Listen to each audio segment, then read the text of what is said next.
प्रभात छात्रों, आज हम क्षितिज के पद्य खंड का पहला पाठ साखिया एवं शपथ पढ़ने जा रहे हैं और इसके रचयिता हैं कबीरदास।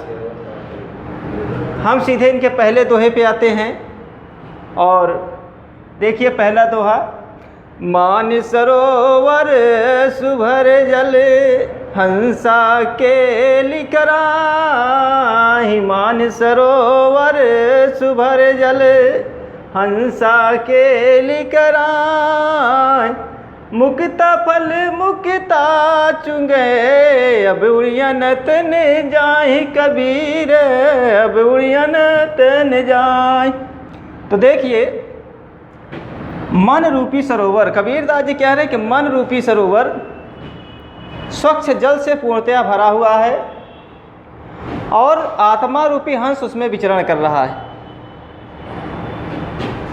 मुक्ता फल मुक्ता चुंगे और उसमें विचरण करते हुए मोतियों को चुग रहा है।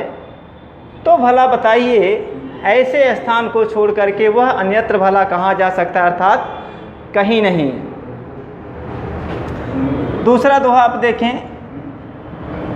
प्रेमी ढूंढत मैं फिरूं प्रेमी मिले न कोई, प्रेमी ढूंढत मैं फिरूं प्रेमी मिले न कोई, प्रेमी को प्रेमी मिले सब विष अमृत होई कबीर, सब विष अमृत होई।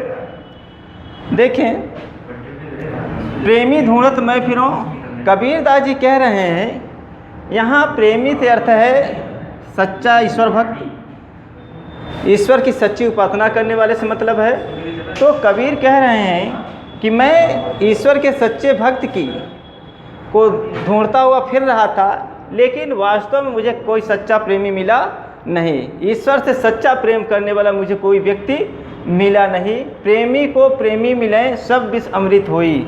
लेकिन आगे वो कह रहे हैं कि अगर ईश्वर के सच्चे भक्त को ईश्वर का सच्चा भक्त मिल जाए तो सारे विष अमृत के समान हो जाते हैं, अर्थात सारी विषय वासनाएं अपने आप दूर हो जाती हैं।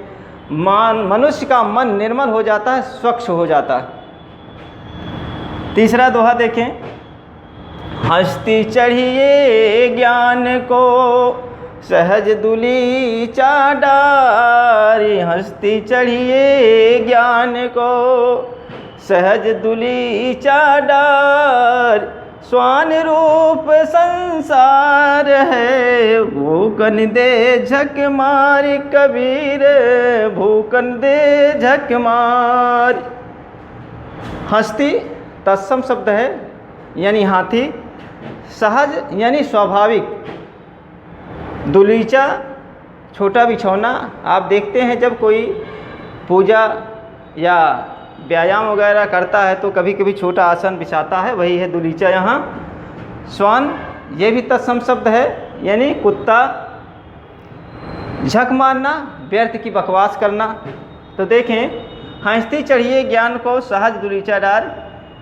कबीरदास जी कह रहे हैं कि यदि आप ज्ञान रूपी हाथी पर सवार होना चाहते हैं तो सहजता का दुलीचा डालना होगा, अर्थात आपको सहज होना पड़ेगा। क्योंकि स्वान रूप संसार है भूकन दे झकमारी।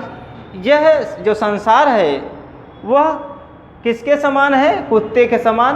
कहने का आशय यह है कबीरदास जी का कि हम आप अगर सही काम कर रहे हैं तो हमें दूसरे की निंदा की परवाह नहीं करनी चाहिए।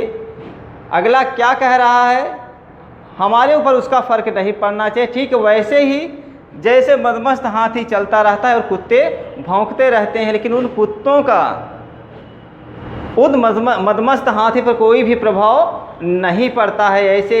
ऐसे हमें भी अगर ज्ञान प्राप्त करना है तो उस ज्ञान को प्राप्त करने के लिए हमें सहजता अपनानी पड़ेगी, सरल होना पड़ेगा और इस संसार में कोई भी निंदा करे स्तुति करे उसका फर्क हमारे ऊपर पड़ना नहीं चाहिए।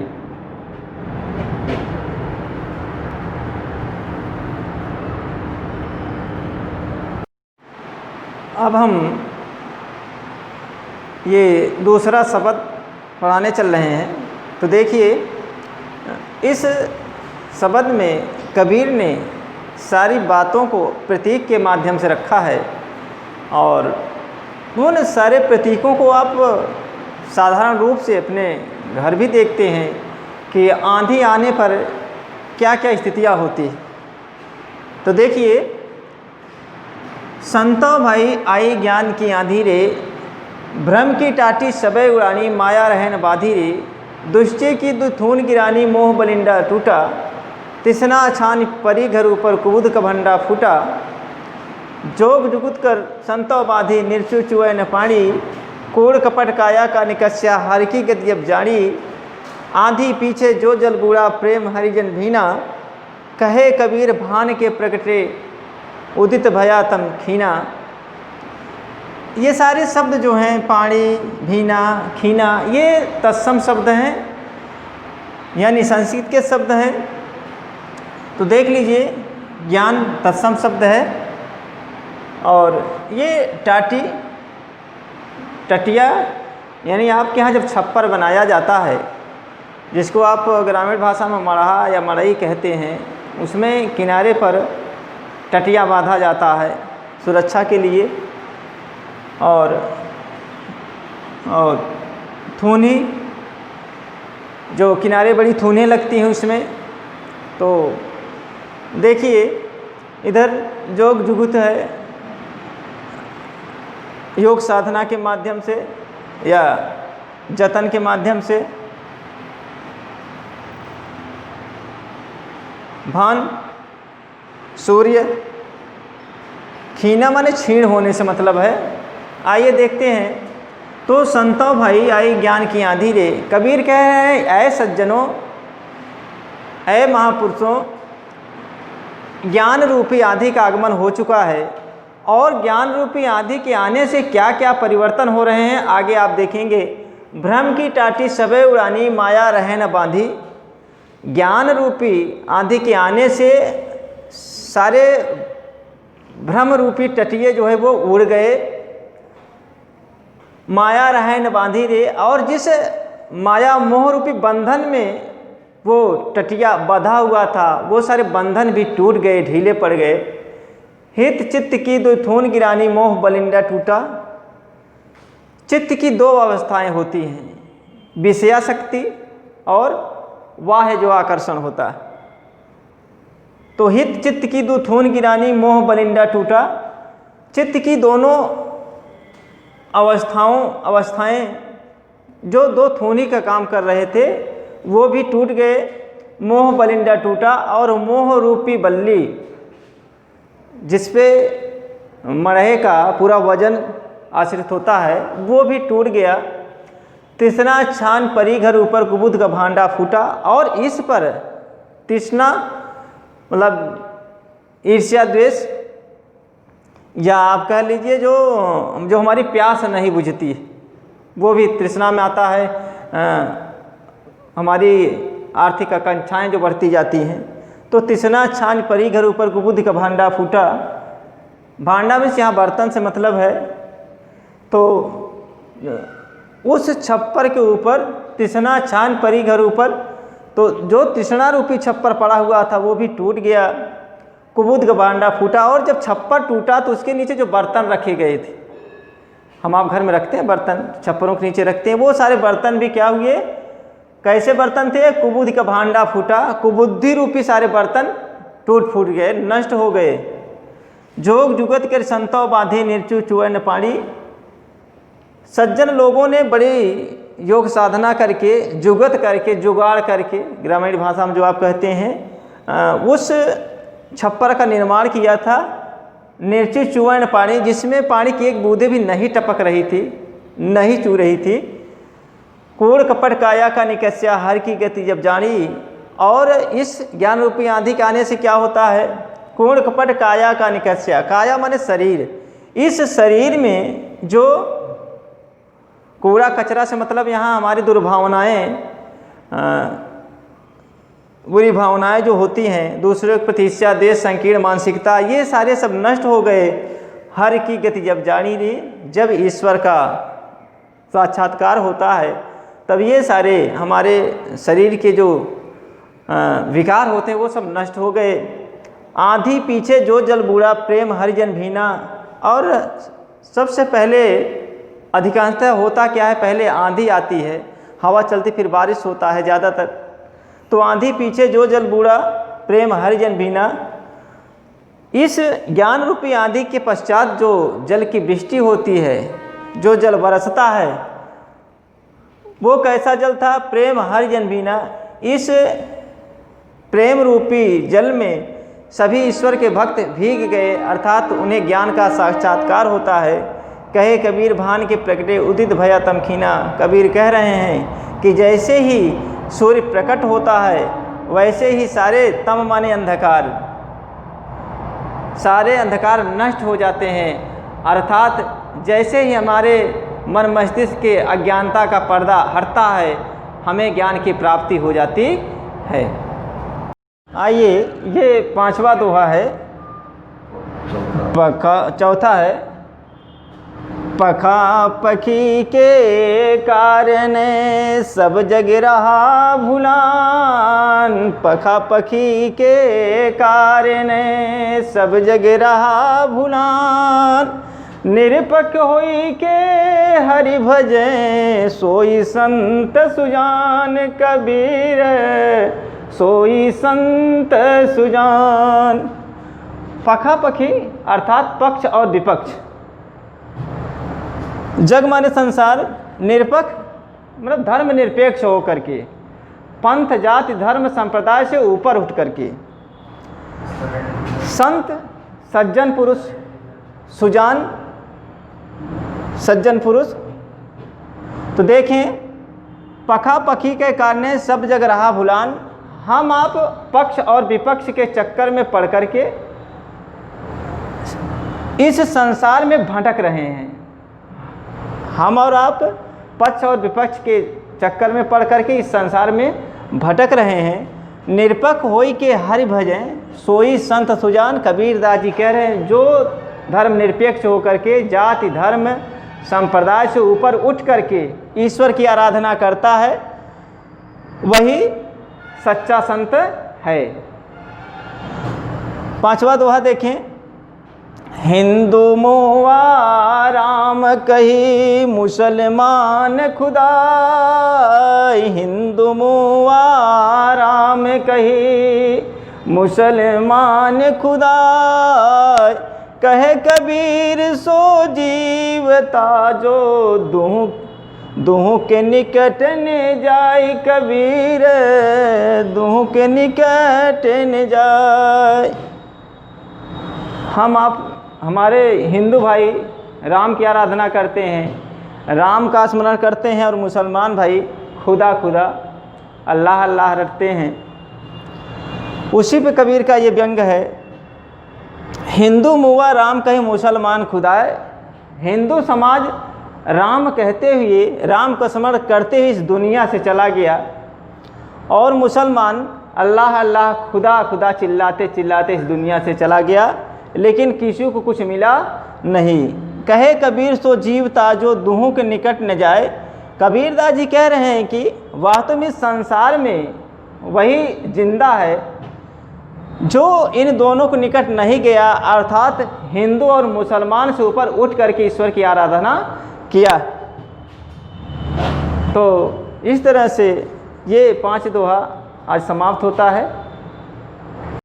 छात्रों, आज हम क्षितिज पद्य खंड के ये 6वीं साखी पढ़ेंगे। आइए देखते हैं। काबा फिर काशी भया, राम ही भया रहीम। काबा फिर काशी भया, राम ही भया रहीम। मोट चून मैदा भया, बैठ कबीरा जी। कबीरा बैठ कबीरा जी। प्रस्तुत दोहे में कबीर कह रहे हैं, कबीर इस दोहे में अद्वैतवाद की बात करते हैं और कहते हैं काबा फिर काशी भया राम ही भया रहीम। जब हम अद्वैत की भावना में जीते हैं तब होता क्या है कि हमारे जो संकीर्ण मानसिकता धर्मों के प्रति लेकर के जो विचार हैं वो विस्तृत हो जाते हैं। तो वही कह रहे काबा फिर काशी भया। कबीर कह रहे हैं कि काबा मुसलमान भाइयों का पवित्र तीर्थ स्थल जो सऊदी अरब में है, तो काबा फिर काशी गया, काबा फिर से काशी हो गया, काशी में परिवर्तित हो गया, काशी में राम भया रहीम, और रहीम राम का रहीम में परिवर्तन हो गया। यानी कहने का मतलब ये है कि दोनों में कोई भेद नहीं रहा। मोट चून मैदा भया बैठ कबीरा जी, ये तो बात उसी तरह से हुई जैसे मोट चून मैदा भया। जो मोटा चून में से यहाँ आटे से मतलब है मोटे आटे का ही मैदा बनता है, सभी लोग जानते हैं, मतलब उसी का बदला हुआ रूप है। तो यही कबीर कह रहे हैं राम और रहीम के विषय में भी, यानी दोनों एक हैं, उसमें कोई भेद नहीं है, अद्वैत हैं। बैठ कबीर रहीम, उसी का कबीर भोजन ग्रहण कर रहे हैं, अर्थात राम और रहीम में भेद ना करते हुए उन्हीं का स्मरण कर रहे हैं। देखिए 7वां दोहा, ऊंचे कुल का जन्मिया जे करनी ऊंचन हो, ऊंचे कुल का जन्मिया जे करनी ऊंचन हो, सुवर्ण कलश सुरा भरा साधु सुनिंदा सोय कबीर, साधु सुनिंदा सोय। देखिए कुल वंश, जन्मिया माने जन्म लेना,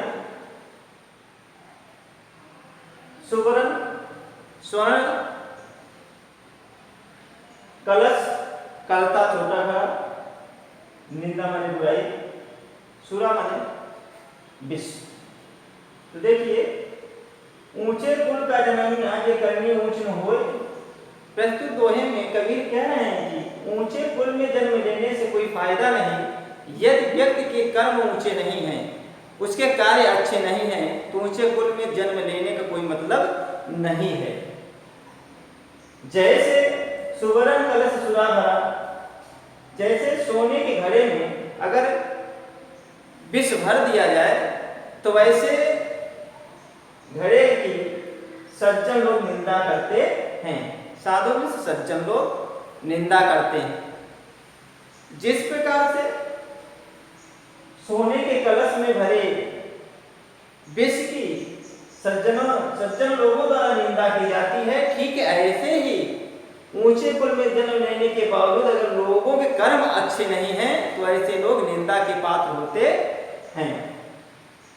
अब आइए शब्द में, मैंने बताया था ये शब्द गेय पद होते हैं, इनको गाया जा सकता है। तो आइए हम गा के बताते हैं आप लोगों को।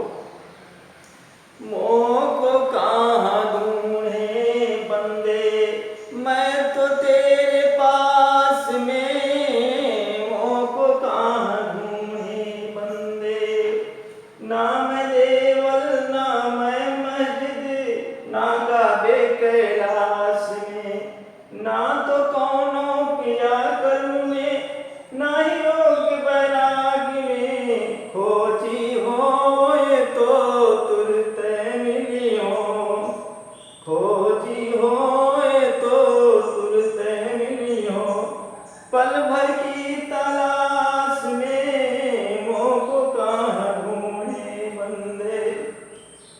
कह कबीर सुनो वही सालो सब श्वासों की श्वास में, मोको कहाँ ढूंढे बंदे मैं तो तेरे पास में, मोको कहाँ ढूंढे बंदे। देखिए देवल देवालय अर्थात मंदिर, मस्जिद सब लोग जानते हैं, मुसलमान भाइयों का पूजा स्थल। काबा मैंने भी बताया, कैलाश भगवान शंकर का निवास स्थान। बंदे से मतलब व्यक्ति विशेष से मतलब है। क्रियाकर्म से मतलब यहाँ जो हम ईश्वर को प्राप्त करने के तमाम तरह के धार्मिक आयोजन करते हैं, उससे मतलब है योग वैराग, मतलब योगी किस तरह से अपने शरीर को तपा तपा करके ईश्वर की तलाश करता है, उससे मतलब है।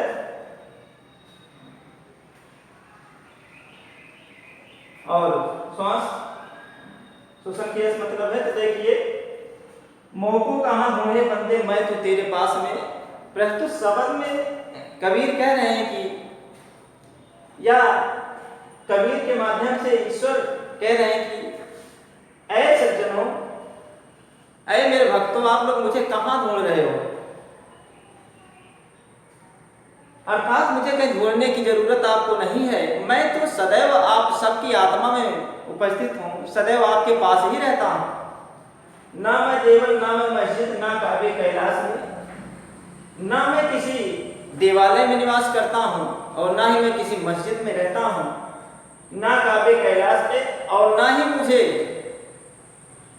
सऊदी अरब स्थित काबे में जाकर ढूंढने की तलाश है, ना ही कैलाश पर्वत पर जाकर ढूंढने की तलाश है, ना तो दोनों क्रियाकर्म में, नहीं योग वैराग में, और ना ही मुझे क्रियाकर्म के द्वारा धार्मिक अनुष्ठानों के माध्यम से खोजा जा सकता है, और ना ही योग साधना के माध्यम से मुझे प्राप्त किया जा सकता है। खोजी होए तो फिरते मिलहों पल भर की तलाश में।